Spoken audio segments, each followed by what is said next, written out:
You know what? This is like a Pixar movie. That's what this is. This is like Pixar, DreamWorks. Oh, wait, hang on. Are we allowed, Steve? Are we allowed to call this a DreamWorks movie because you're in the room? Or is this going to be another conflict of house? interest? Yeah. It's animation, entirely separate division. Keep going. Welcome to Scripty Business, the show where we pitch the movie Hollywood is too afraid to make. I'm Welsh, he's Murray, and today we've brought in a ringer. Joining us as our official guest director is Stephen Puri, a veteran of film and Hollywood. He's worked for DreamWorks, Fox, Sony, you name it, he's been there. And he's here to throw some wrenches into the machine that is Scripty. He's taken the director's chair to drop curveballs, challenge our logic, and see if we can survive the pressure. This week, it's polar bears, penguins, and robots. So am I. 3 words we have for this week are compass, pavement, and curtain.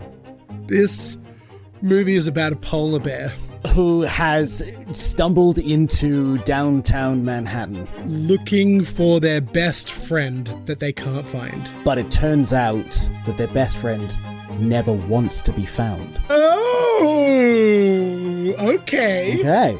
Okay, that kind of came together. Okay. And over to special guest director Stephen Puri to give us our curveball for this episode. What do we got? One of them invented the squeegee.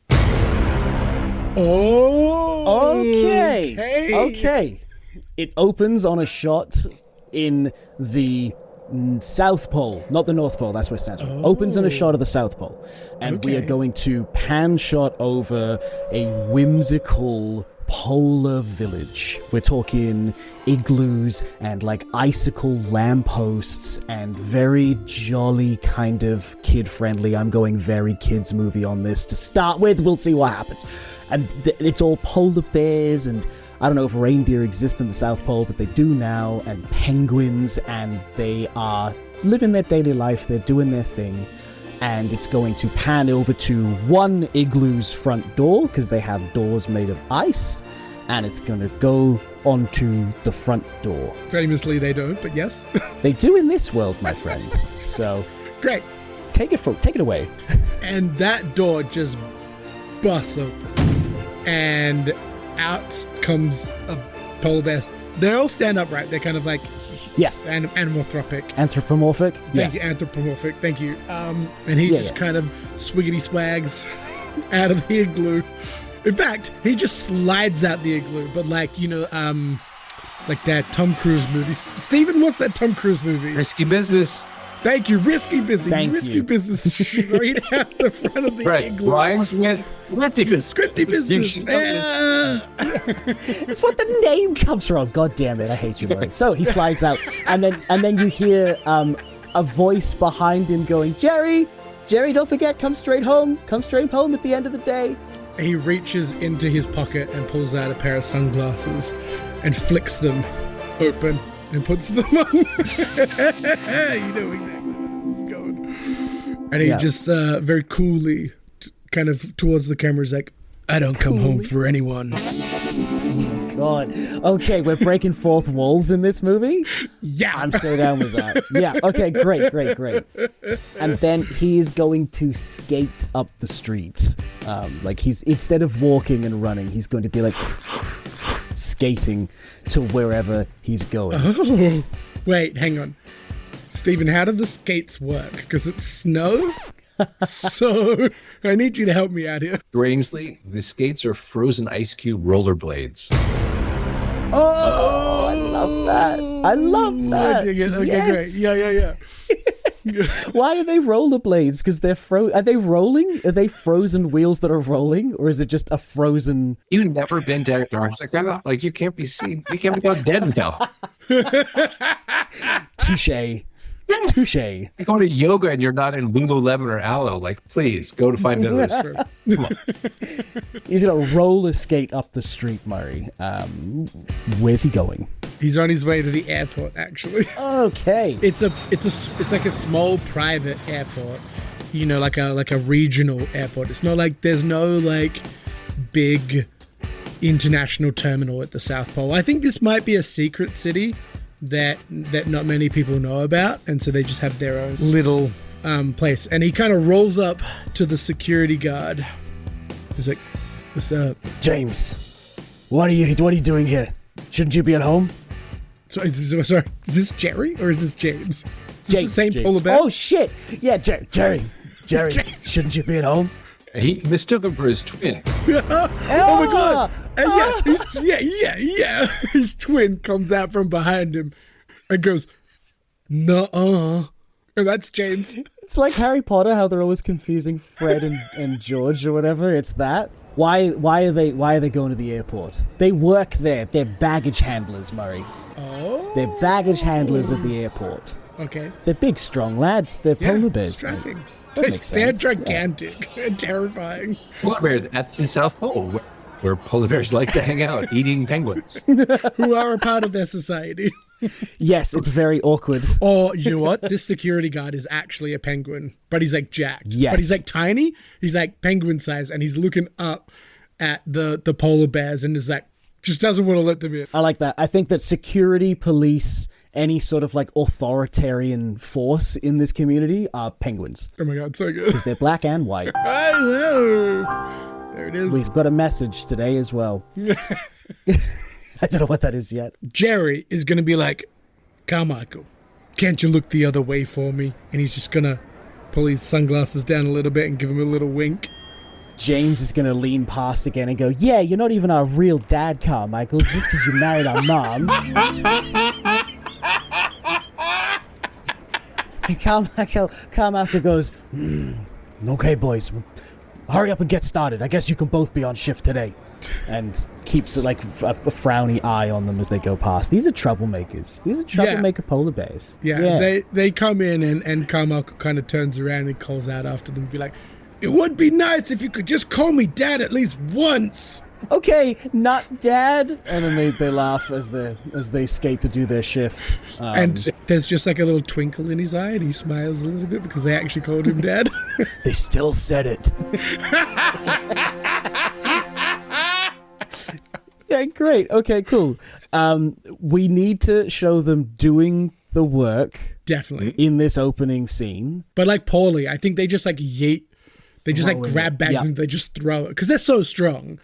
They don't really place anything. I think there'll be some... you know what? This is like a Pixar movie. That's what this is. This is like Pixar, DreamWorks. Oh, wait, hang on. Are we allowed, Steve? Are we allowed to call this a DreamWorks movie? Because you're in the room? Previously on Other Business with Stephen Puri. By the time I'd made it to be an executive vice president at DreamWorks with Alex Stokes and Bob Orsi. Or is this going to be another conflict of house? interest? Yeah. It's animation, entirely separate division. Keep going.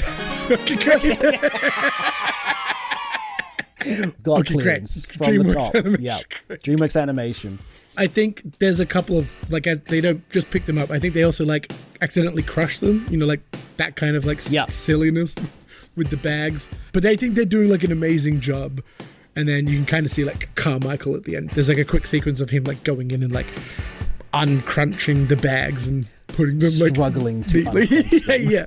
Like, But he's, like, I think he's strong for a penguin. and then it's going to have to cut to them at dinner with their mum and stepdad. I think this is all like rapid fire setting up these characters are twats and they're bad at their job and they live at home, right? Steve, what's the stepmom's name and what's her personality? Greta. She was an ice skater. And the training she went through still haunts her to this day. Okay. Oh my god, there's so many moving parts already. Okay, I love it. Yeah. Greta says as they're eating fish, because fish are still fish in this universe. They're not like people, whatever. They're not like, oh, fucking kill me before you eat me. There's just fish on a plate. She's cutting into the fish. She goes, I wish you wouldn't wear those roller skates. That's what we're calling them, right? I wish you wouldn't wear those ice rollers. You know you can break your leg doing that. And she's eating and she's frowning at James and Jerry. Jerry goes, Ma! And James goes, they're cool! Carmichael is going to agree with them because, sweetie, they are quite cool. The kids all wear them these days. You need to let it go. Shut up, Dad! Wait, he cries again. My Dad! We have that another tear. Like, they call me Dad. And Greta goes, Did you catch your friends? Did you see your friends? Were they coming in today, or when are they arriving? No. The other one's like, nah, whatever, Mom. You kids never want to talk to me anymore. It's the damn rock music you listen to. And she gets up in a huff. And Carmichael will lean forward and say, it's tomorrow. The plane comes in and leaves that night. So make sure you say hey to your friends. Be nice. Fine. Fine. They both just like get up in unison, turn together, and leave the room. And then it cuts to Greta and Carmichael cleaning up the table, and Carmichael has to like hop up onto the chair to take the plates, and Greta's like a massive polar bear, so she's at the sink or whatever. And Yes, of course. Carmichael says, you really need to lay off those kids. They're good boys. They got good hearts. Warm hearts. I'm only hard on them because I want them to be better than I was. That's a tough task. And he climbs up on the counter and gives her a kiss on the cheek. He climbs up her. I think he fully climbs Up her. up Yeah, back. okay, great. He mounts her to give her a kiss on the cheek. And then we need a quick shot of the boys going to sleep in bunk beds that are made Yes, of I ice. think they kind of jump in bed together and like pull the blanket on them, and it's like a match cut to them at the airport where like the blanket kind of goes over them but then becomes like a scarf that they like wrap around the neck, and now we're at the airport. And there's a plane disembarking with animals coming off.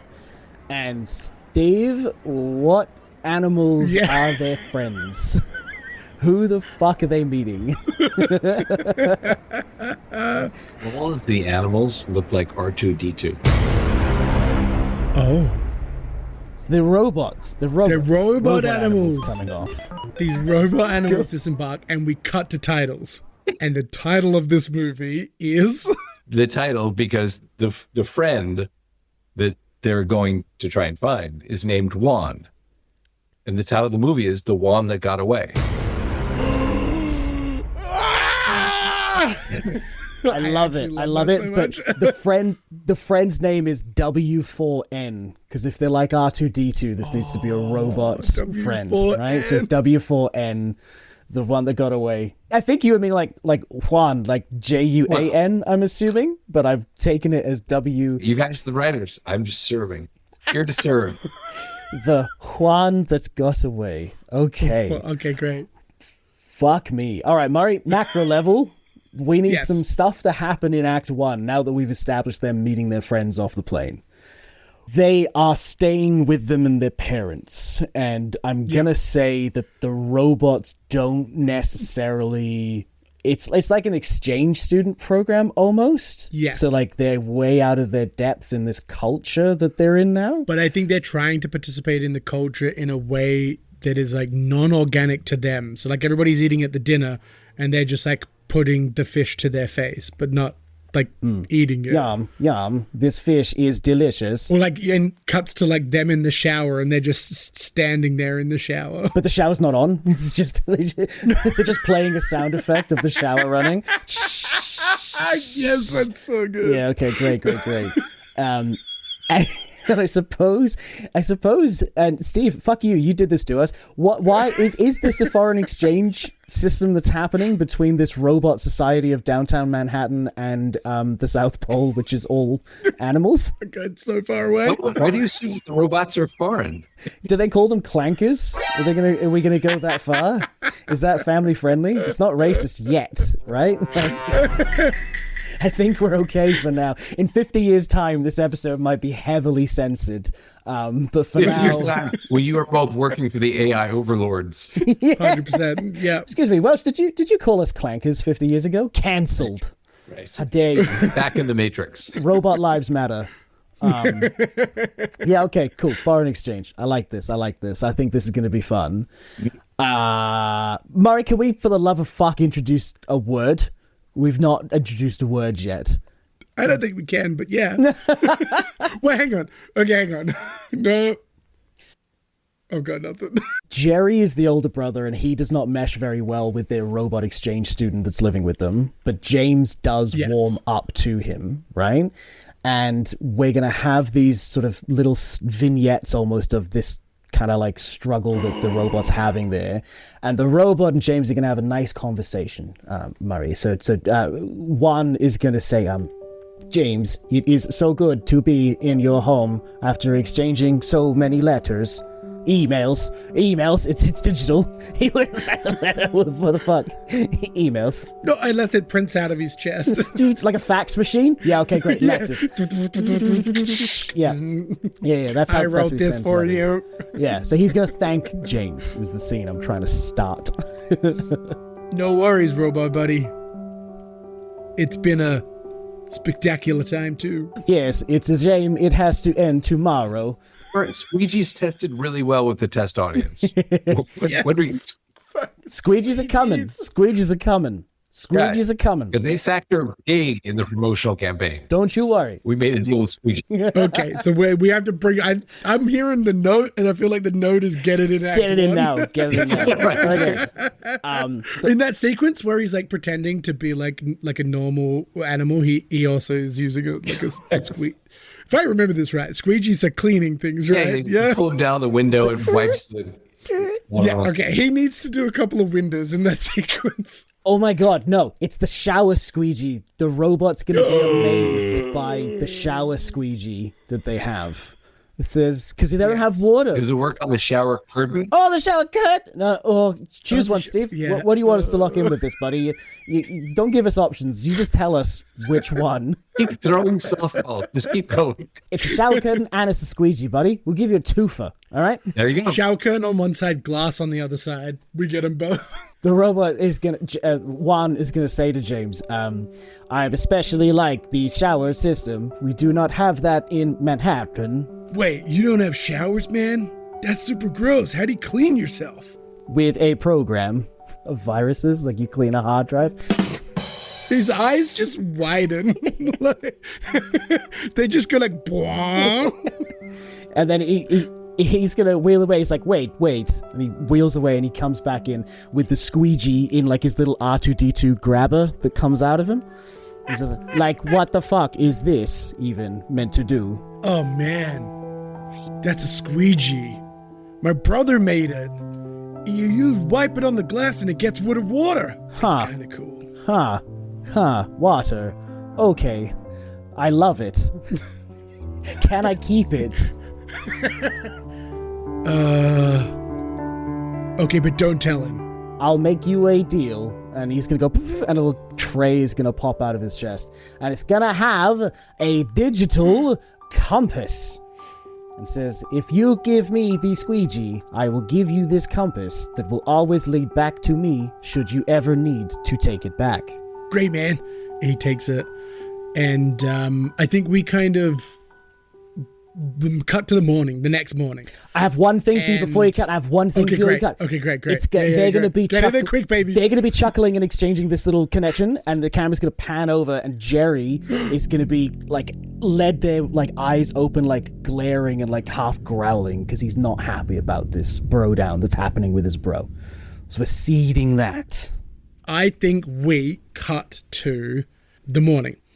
And it's Jerry wakes up, and it's the normal like routine where they normally both wake up at the same time and do the same thing. We've seen it before at the start of the movie. Yeah. But this time it's just Jerry. Just Jerry wakes up and he gets out of bed and he's doing his morning routine, and then he kind of freezes. He's like, where is my brother? And turns and looks at his bed, and the bed is perfectly made, but there is no James. Instead, there's a folded note on the bed that just says Jerry. And he opens it, and inside is a letter that says, I've gone to explore the robot world. I'm gonna miss you, best buddy. And then we're going to end the act there? I almost. There's a couple more scenes I think we need. You go for it, because you've thrown... Okay. I had a plan, and it is gone, so... You just do what you need to do to finish this act. Okay, and then I think he like freaks out and he like runs around the house and he's like trying to find his brother, and he's not there. And then he's like, and he sees his dad isn't there, and he's like, I'm an idiot. He's gonna be at work already. And then I think he like runs out to the airport and sees Carmichael. He skates. So skates to the airport. Thank you. Skates down the pavement. Hey, we got it. Yeah. Tick. Down the pavement because all the roads are paved. With ice. It's an ice pavement. With ice. Yeah, exactly. Yeah. It's on ice, very slippery. And he gets to the airport and he chases down Carmichael. And they have a whole thing about, where's my brother? And he's like, I don't know what you're talking about. I thought he was sleeping in the house. I haven't seen him this morning. I think he goes out onto the runway because he like breaks out and he's like, I gotta find my brother. Like, where did he go? Which plane did he take? And he finds the compass on the runway and picks it up. And that, I think, is maybe where we end Act 1, or we flash back to the night before and we show James's side and then end Act 1. Let's just end Act 1 there. We'll figure out if we can flash back. Pretty robust Act 1. Who was the love interest again? Love interest? Where's the love interest? I think we're receiving a note. Oh, son of a bitch. Okay, Act 2. Oh my God, Jerry's gonna fall in love with a clanker. Yeah. Wait, Jerry or James? James is now the one that's gone to Clankerville, Tennessee. Oh, well, you know what? It's going to start no more discussion. Act 2 is going to start either in James's side or it's going to follow Jerry. This is the pivotal moment. Okay. Steve? Who do we follow? Remember, we have the contract. We have the contract with Anna Kendrick. We got to use it on this movie. Okay. But interest it is. James. We follow James. We introduce Anna Kendrick. So we're following James? We're following James? Yeah. We're half an hour into this movie and one of the top billed actresses has not appeared yet. Unless she's Greta, and I don't think she is. So let's... In the contract, she can't play Greta. Yeah. She will not play an aging polar bear married to a penguin. Damn it. Why did we allow her to put that in there? We get Michael Shannon to play Carmichael. Oh my God. Okay. After the show. We start Act 2. We start Act 2 with the shot of the plane coming down in Clankerville, Manhattan. And we've kind of landed on that now. And if you're offended... Is Clankerville just like a small part of Manhattan? Is it just like downtown Manhattan? Yeah, well, it's like Chinatown. Okay, great. You know what I mean? Like it's just like a place where all the clankers hang out.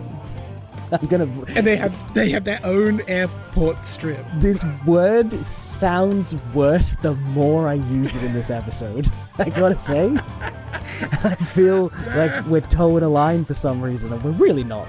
They land in Robot City, Manhattan.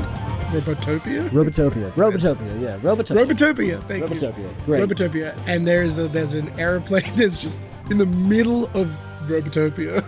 Is a single airline strip. That's actually perfect because they're all robots, so it's like WALL-E.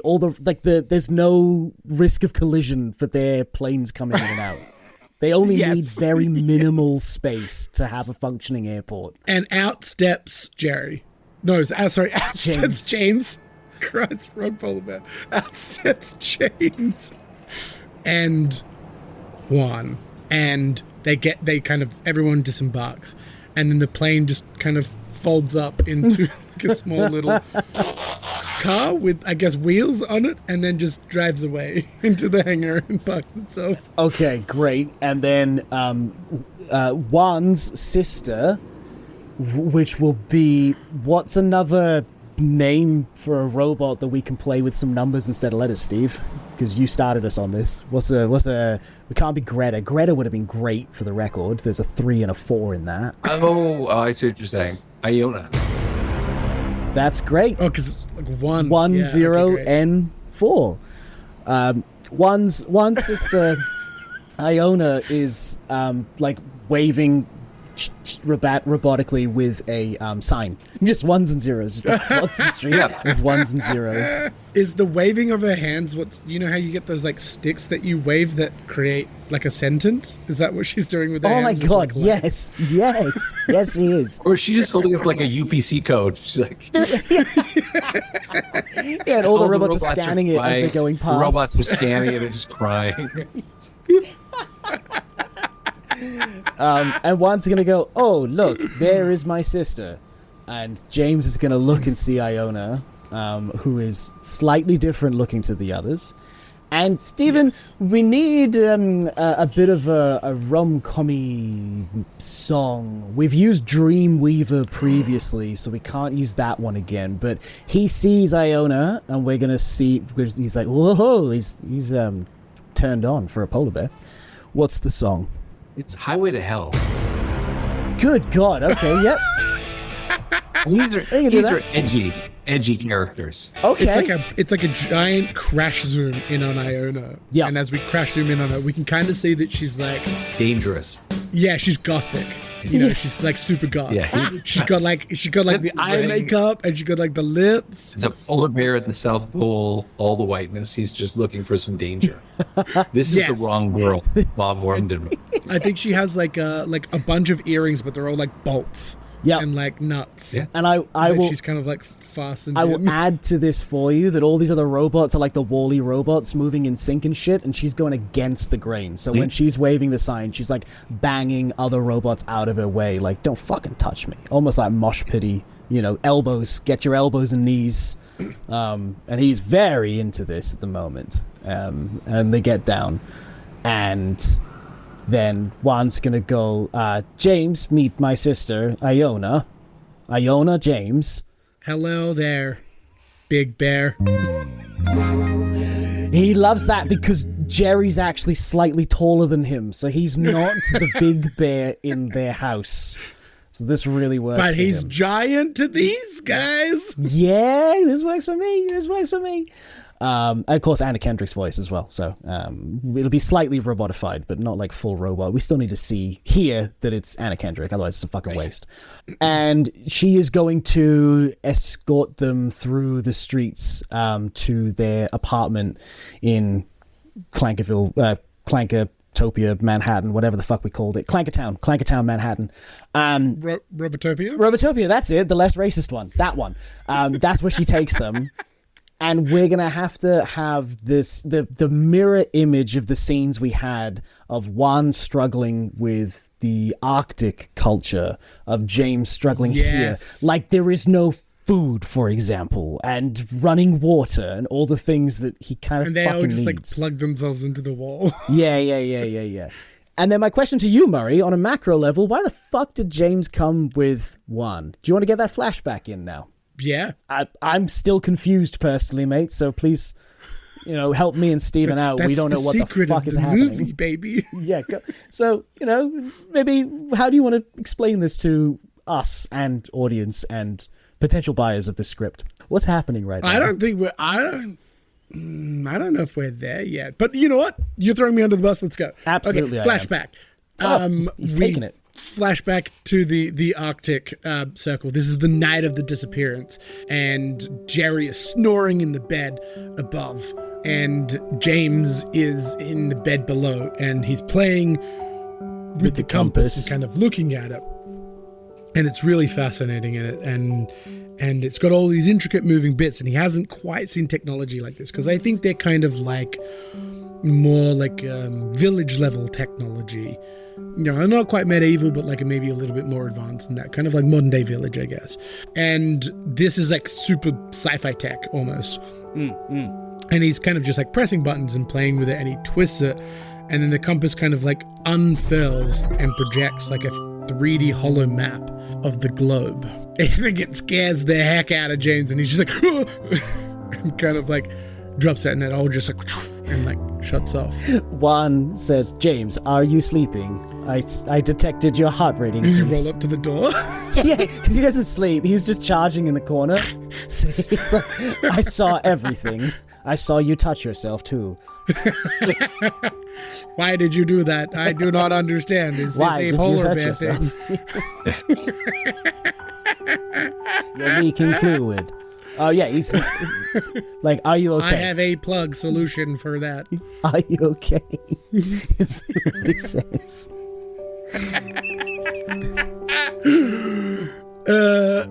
And James goes, what was that? Ha, ha, ha. That is the world. Hey, I'm proud of this. I can tell. Yeah. I'm liking this robot voice. I feel like I've landed. What What is a world? It's like a computer error noises, like glitch noises. Because Juan's like, how the 404 fuck comes over his eyes. how the fuck do I explain that? And then it's gonna have a scene like in Disney's Tarzan where Jane is showing the world to Tarzan. It's like, I want whatever you do, I do it too. That song, it's not that song, but it's like that song is playing, and we're gonna have all these scenes of like hologram projectors where James like, and Juan is like nodding by rocking and like pointing at things in the holograms and really opening his world.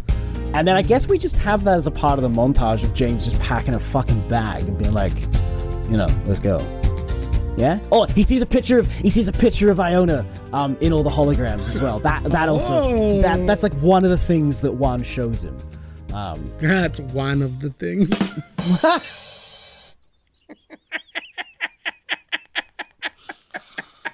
Oh, fuck me. We got to bring that title back around as well, don't we? Okay, cool. Oh, yeah, I've got plans, but they're scaring me. All the plans are scaring me here.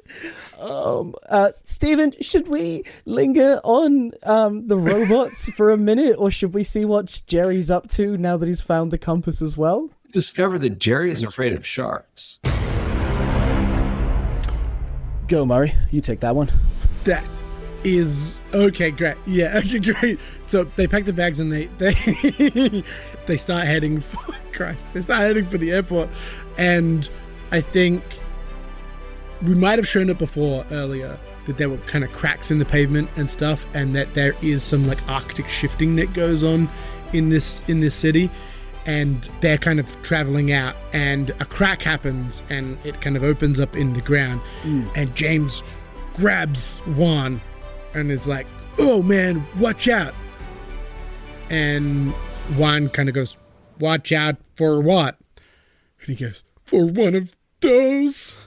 And there's just like a shadow that kind of like goes past the crack and kind of disappears.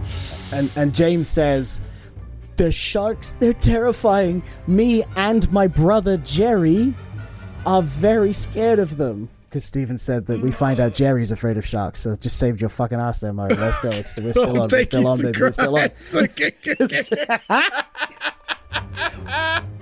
Great. So the pavement's cracking. Great. Pavement's cracking, and then they make their way to the airport. Okay, fine. To the airport. Are we at the midpoint? Where are we exactly? We are at the midpoint of the movie right now. We're close to the midpoint. I think I have something for you, but it's not Jerry related. Why let's not be? I have something Jerry related real quick. Jerry's gonna. Okay, go. Go. Jerry is cuts to Jerry at the airport, and he's like, "I've got to go. My brother's got on that plane, man. He can't get out there alone. He's the shorter of the two of us. He'll die." And the airport attendant, which is gonna be another polar creature like a seal. It's a seal. And the seal, this is the ticket attendant, goes, "Oh, there's no flights until next week." Are they Italian? Oh, there's no flights until next week. Like, hurdy-gurdy-good. That's kind of where I was going with that. Swedish chef. Hurdy-gurdy. There's no flights till next week. Sure, why not? That's a cold place, right? It's kind of related. And it's the accent that came to mind. And Jerry's going to say, "Well, I've got to get there somehow. Like, he'll never survive." And they go, "Well, you can take the boat." And there is ferries that also leave here. What? So Jerry, who's afraid of sharks and also, I'm just going to say, deep water as well, is going to board a boat to head to Clankerville, Tennessee, by way of Manhattan. Thank God he has a compass, right? He does have a compass, Stephen. You're right. Yeah. Oh my God. Okay, he takes a fishing boat. It's a fucking tiny boat. Manhattan is nowhere near Tennessee, brother. Yeah. No, I know. I forgot. I said Tennessee and then remembered it was Manhattan. So he's going to Manhattan. I don't do maps. Have we discovered that his love interest has a pet dog on the boat? And the dog's name is Shark. Oh, no way. That's great. Wait, hang on. Jerry's gonna fall in love as well. Okay. It's wedding graduate. There's somebody for everybody. Okay, great. Oh, that's actually really nice, and cute. that kind of speaks to the fact that Greta and Carmichael are together as well. So that's thematic enough to this movie. Good call. There's a reason you were successful at what you did, Steve. Fair play, mate. Fair play. So when she's on the boat looking for her dog, she's shouting shark, right? Meanwhile, Oh yes, and he's freaking out.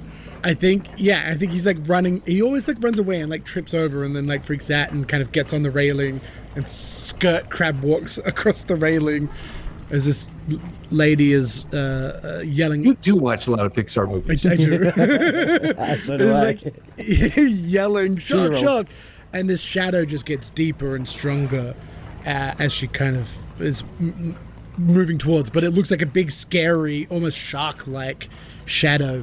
It's like shark, shark, shark, and then she comes around the corner and reveals herself. She's actually very adorable. What animal is she, Steve? Good question. I've got it. Oh my God, you've got it. What is it, Welsh? Jerry is like fast rollerblades, everything else. So she's a tortoise, clearly. So she's got to be a slow animal, Well right? played. Well played. Got to be a slow animal. That's the balance in his life. Oh, so glad I got that out there before we landed on a fucking squid or pelican or something. I was thinking octopus, but like this God, works for no! me. Why is she on the boat? She should be in the water. Love can't be constrained. Well, She's a tortoise and she's called Michelle. We have to. This is yes, a kid's so movie. good. And she is quite short and adorable. And she looks at Jerry and goes, "Have you seen shark? Have you seen a shark?" Have you seen my shark? Have you seen my shark? Have you seen my shark? Jerry's like, there shouldn't be sharks on the boat. Those things are animals, and they're really racist. And they both just kind of Sharks are look at people. each other. Sharks are people in this world. We gotta hate sharks for some reason. I'm sorry. Hang on. This is the universal way of hating someone is if they're a racist. All right. I know we're robotist, but the sharks are MAGA supporters. Go on, though. Fuck. I hope Steven isn't. This is great. Keep going. Yeah, the shark sort of like in the distance has a little red hat. It's a sort of allegory, fable, sort of social commentary, satire. Just says "Make Antarctica Great Again" on the hat. It's a very big hat, very wide brim. But yes, Murray, the tortoise, just said sharks shouldn't be on the boat. They're horrible people. Lock them away. Build a wall. I think she looks at him, he looks at her, and she just raises a single eyebrow. Nice, because tortoises canonically have eyebrows. Yes, Correct. And This then one you're does. gonna hear a little yipping, and it's gonna be a crab, and the crab is moving relatively quick, and the tortoise goes, "Look, there's shark, get him!" and starts moving real slow after the crab. And Jerry's fast enough to... And it's calling out, "My precious shark, my precious shark, grab him!" And then Jerry's just gonna basically walk over, pick it up, and bring it and present it back to Michelle. And then I think he tries a couple of times. We got to get that. Oh, we gotta sure. Get that Yeah, animation moment. He goes to grab. It skittles along him. He tries to grab again. He spins around. I like this a lot. He has to work for this. Yeah, he gets it on like the fourth try. Yeah. Love it. And then he's gonna hand it back to Michelle, and then they're gonna look at each Gingerly, other. because he's big and strong and scary. Yeah. 2 fingers. Yeah, because he also breaks everything. That's perfect. Correct. He's got to slow down and be gentle now. And we need another song, Stephen, because Highway to Hell is not going to suit Michelle's That's true. romance arc. What song is going to play at this? Living on a prayer. Living on a Prayer. I can make that work. Yes. Yes. Yep. So as he's walking to her, like slowly, it's the beginning of the song. It's like bo bo bo bo bo bo bo bo bo bo bo, like that bit's playing, and then as he hands it to her and their hands touch, that's when it comes in. Oh, we're halfway there. That comes in as they Yes, touch. and That's as he's kind of beautiful. holding this crab gingerly, he actually makes a heart shape with his hands, Oh. holding the crab, and it like subtly I love this. outlines around I love Wow. this. I love this. It's gonna quickly cut to. This is like they've been journeying while he's been chasing. By the way, so they've left already. They're on the way, and then it's gonna cut to Greta and Carmichael just sat at the dining table, with the 4 plates of fish around. And Greta's just gonna say, they should be home by now. What are they doing? These rock music kids.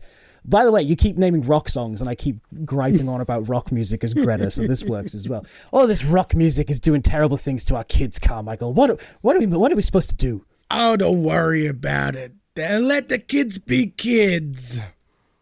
You'll remember when we were their age. And then she goes, oh, stop it. And he's going to hop off the chair and walk up to the radio and turn it on. I think he crawls up her, Oh, and he kind of whispers in her ear and goes, besides, the house is ours tonight. And then we hard cut away. the reaction, like just the noise I made to you saying that plays then. Yes. Oh, Yeah. Oh. I'm gonna copy and paste that into that.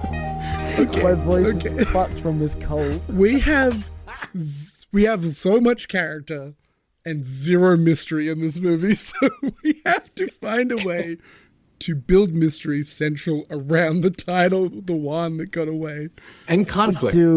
Conflict would help. and conflict. We're also missing conflict entirely. I honestly feel like we're still in the first act, but Do you know what's amazing? I had conflict, and you steamrolled with a different idea, and I'm trying. amazing. I had a I great. We're gonna can't talk wait. about it later. Yeah, please. I can't wait.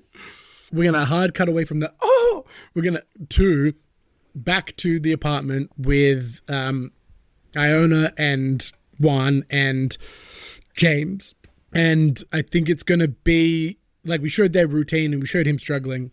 We're gonna have an exact like sequence match where Iona wakes up and goes through her business and then realizes Juan is not there at all. Oh, Juan has disappeared. he got away. Yeah. She freaks out. She's trying to find him, can't find him, gets James. James, where is he? Freaking out. I don't know where he is. And he's completely gone. This feels like end of the first act. Finding Nemo. This? Yes. Look, this happens sometimes, and Now we've got 13 minutes to do the rest. We've got 13 minutes to do an entire movie, and that's fine. So let's macro the fuck out of Act 2 just to get it done. We'll get it done. So that happens, and they realize Juan has got away. After that, it's going to have a shot of Juan at the robot weather station, and the way that this town is worked out, because he doesn't know about water and all the rest of it, and this is unnatural. They've actually got like mechanical systems in place to maintain the climate and the temperature and the zone of the city to be perfect for robots, right? And Juan is going to get into this facility and go up to a button, like a switch, like a twisty switch, and he's going to turn it from like a smiley face symbol, fuck it, like an emoji, to a crying emoji. It's a blue crying emoji. And then you hear like thunder. Right? You hear Yeah. thunder in the background. Now we really need to do some Jerry and Michelle shit. Are they almost here, or is his entire story on this boat? They're here. Oh my god, they're here? Sure. Where are they? They could be here. They rock up. They rock up at the dock. Cool. They rock up at Robotopia's Perfect. dock.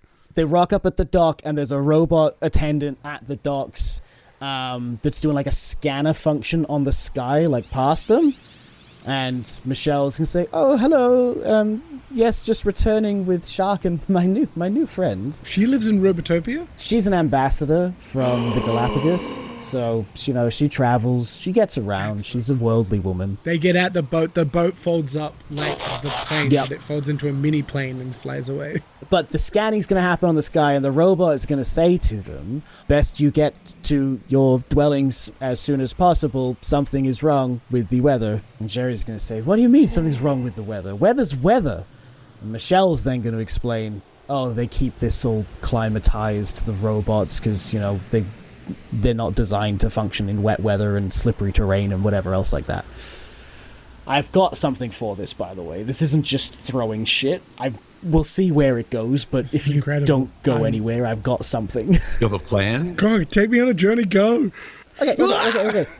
Michelle and Jerry are going to be strolling through the streets, and all the robots are going to be kind of like panicking and like setting up like shutters on their windows and like moving into homes and the rest of it.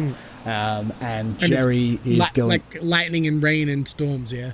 Like drizzling rain starts coming down, yeah, which That's is never like, happened not here what before, anyone- is what people are yelling on the street. That's never happened here before! And they're all like That freaking sounds out and just like a twisting. robot. Yeah, That has never happened here before. Ah! better, more of that. And then as Jerry is basically, he's explained on the boat why he's doing this, and then he's like, yeah, I'm just looking for my brother James, you know. And then you're going to hear Iona in the distance calling out like, one, like that. And then you hear James yelling out, one, in his douchebag voice that you gave him somehow, which I love. So you can do that. And then we get this moment of Jerry being like, James? And then he's like, Jerry! And then they're gonna, Iona just keeps going, one. And then Shark escapes, and Michelle's like, Shark! It's like that Rocky Horror Picture Show scene. Janet! Brad, Janet, Rocky! Yeah, that's happening. And then we get this 360 reunion. as well? This reunion, which is like, what are you doing here? Like, why did you come to Robot Town? I came to spend time. I need to get away from that, you know, from home. I needed to do something for myself and explore the world. There's so much more out there, Jerry, than what we know. We just been stuck in an igloo for 10 years. Polar bears, maybe they mature at 10. I don't know. Do now. Animals, they do now. Yeah. Do you want to say something, Jerry? Do you want to add something, Jerry? So, do you want to bounce back with me here, buddy? Am I just driving for 10 minutes? What do you mean there's more? What is a world? I don't know what you're talking about. Oh, come on. Michelle must have said something to him, being an ambassador of the world. So I feel like they've both done a lot of learning on this journey so far. You gotta come home, James. You gotta come home. That's where we're from. Apparently I'm Trump. That's where we're from. You gotta come home. Wait, when does Juan? End of the second act is when Juan leaves them. Juan opts out. Yeah. So one has been missing, right? Yeah. And then James says, I can't leave because one's got away. And then Jerry's like, not one. Yeah. And then fuck. How am I going to reveal this? How am I going to get to it? And then Michelle's gonna come up and be like, oh, we really need to get inside because something's wrong with the weather facility. Clearly, like, this is dangerous. Young lady, you must get indoors before you get rusted over. And then James is gonna say, what do you mean the weather facility? Like, what do you mean? And then they're gonna explain it. And then James is gonna realize that one being like, oh, your heart rate, like, are you okay? All this sort of stuff has been doing things to make him more comfortable on this journey. So with James struggling in this climate and these conditions, one has gone to the weather facility to make him more comfortable here. That's kind of where I'm going with this one. And then Iona goes, wait, I have a car. We can get there fast, but I cannot drive it in this weather. And they say, what do you mean you can't drive a car? We gotta go. Jerry pulls out 2 pairs of skates. And goes, I got this. Okay. It's like, I'll push the car. And James goes, yeah. And he pulls out 2 squeegees. And he goes, I'll clear the windows. That's probably better.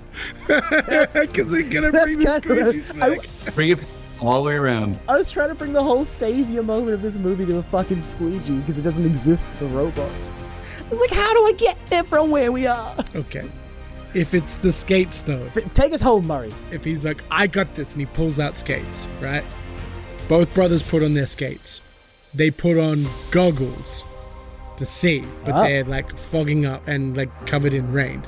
So then the turtle has to get onto Jerry. Michelle gets on Jerry, and Iona gets on James, and they have the squeegees, and so the brothers are like powering down the street in their skates, while the 2 girls are like, Love it. On them as they power towards Totally, that's the weather station. And then we have like echoing voiceover of the mother. Be like, you gotta stop moving so fast. You're gonna get yourself killed. Those skates are dangerous. As like Jerry and James are like seriously, dramatically skating as fast as they fucking can. They've never gone this fast before. He's just like, I'll show you, Mom. I'll do it for you. And James like, I'll do it for Dad. The whole like image elongates with speed lines. And they get to the weather facility, and Murray, in the last 2-3 minutes, how are they going to talk down Juan and resolve the movie? Go. Okay. Actually, Steven, do you have a solve? You've been involved in this shit before, I'm sure. How do we fix it? Because we realized that Juan, all he wanted was to feel wanted. Wanted. So sort of like the Casablanca ending with like, this is the beginning of a beautiful friendship. The appropriate character just has to say, but I realize you were always the one for me. Okay. We pivot from this. This is fine. Okay, maybe it's not Casablanca, maybe it's Mommy Dearest. James is going to have the moment with Juan to be like, Juan, why would you do this? Like, you care for me so much. And Juan's going to say, I wanted you to be happy, so I changed the weather to be like your home. James rips his goggles off like sunglasses and goes, oh my God, Juan, you're badass. And then Highway to Hell plays again. And the crush on Iona was just because she was pretty goth and badass, and now he knows that Juan has actually been doing everything for him and writing letters and staying up late talking, and oh my God. Sort of Cyrano meets Finding Nemo meets Casablanca. Okay, so he takes his goggles That's off. how I'm introing the and does he have a pair of like sunglasses underneath so he can like pull them off and be like... He does know. He rips them off and goes, Juan, you're the one for me. You are the one I want. Ooh, ooh, ooh. Yeah, okay, great. And you get Australian actors. Hey, Yes. full circle. And they dance, and they are merry, and then it's going to cut back to the parents in the igloo, and they're also dancing to the one that I want.